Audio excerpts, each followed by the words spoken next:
Alright, so we just covered sword and shield versus glaive. Now we've got the glaive against the sword and shield. It's always good to understand both sides of the story when you're fighting with different weapon forms, and the more you do, the more you'll understand the strengths and weaknesses of the other person's weapon form and know how to beat them.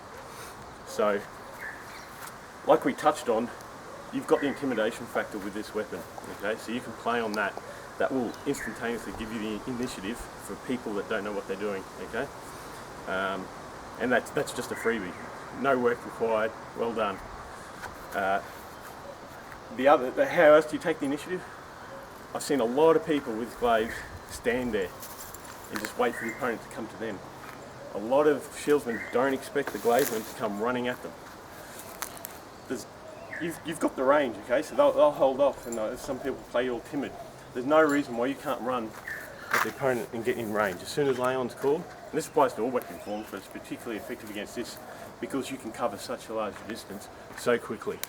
Alright, as soon as Leon's called, you can take a couple of steps and shoot, and you can cover that distance.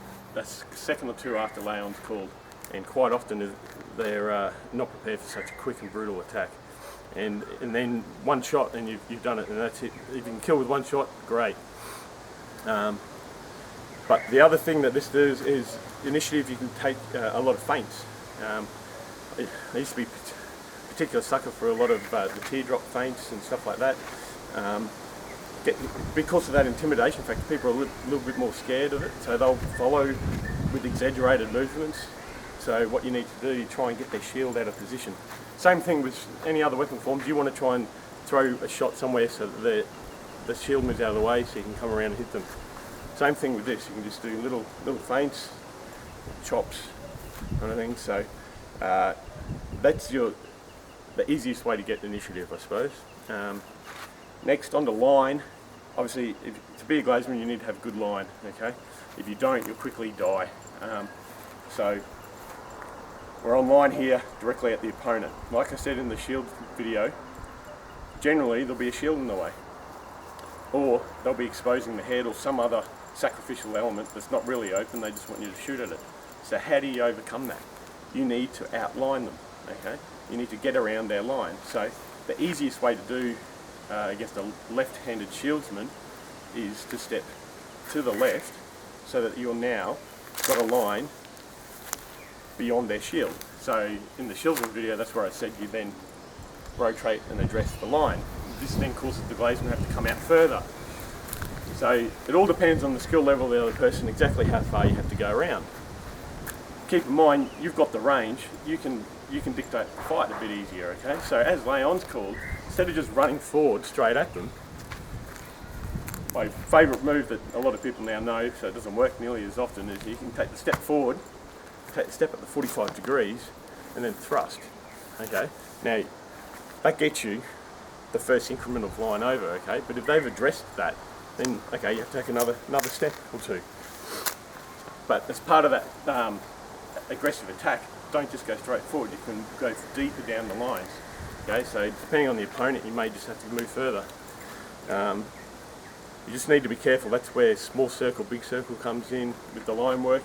Obviously, it is very tiring going around the line all the time. So quite often you have shieldsmen whinging because they have to chase you down a lot. It's just as tiring for the glaivemen if they're having to try and work to get around the shieldsman's defence. Okay, so depending on your opponent, you'll get to know them, how good they are. Going deep may not be an option. Okay.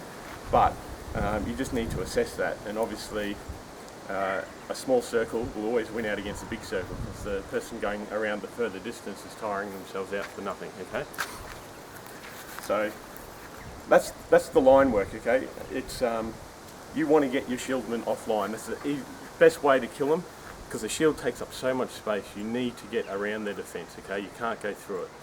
And unlike a shieldsman where you can step in close and kind of wrap over or around and behind them, you can't really do that with the glaive, okay? So you need to beat their line. Plane against them, or once we get thrusting with the main form, then your plane is your line. With chops, then obviously the plane is just what you're chopping through, okay? So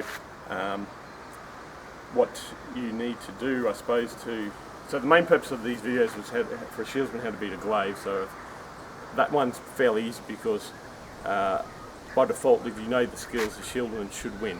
It's very hard for the glavesman to win against a competent shieldsman. So there'll probably be more than one video on this as we learn different techniques, because I didn't want to get into too many specific shots just in these videos.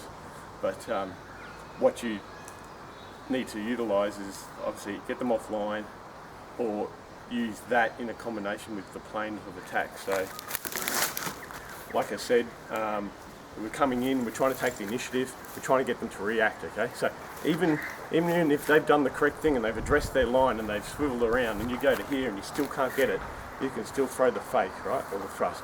They're on the back foot, they're spinning around, maybe their right foot's stepping back to try and address the line even further. So you throw the feint and you can come up and you can chop, okay?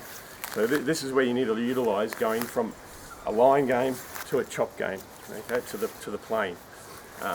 And so what they've done, they may have addressed the line like this, but they may have stepped back like this and it's then popped this leg out a little bit. You just got to look for these openings and change between a line game and a plane game. Yeah, I think that's about it for the glaive. It's very hard. We'll have to get into advanced techniques, but the main purpose was to get the shieldsman to survive longer. We'll cover more glaive versus shield later on in future videos.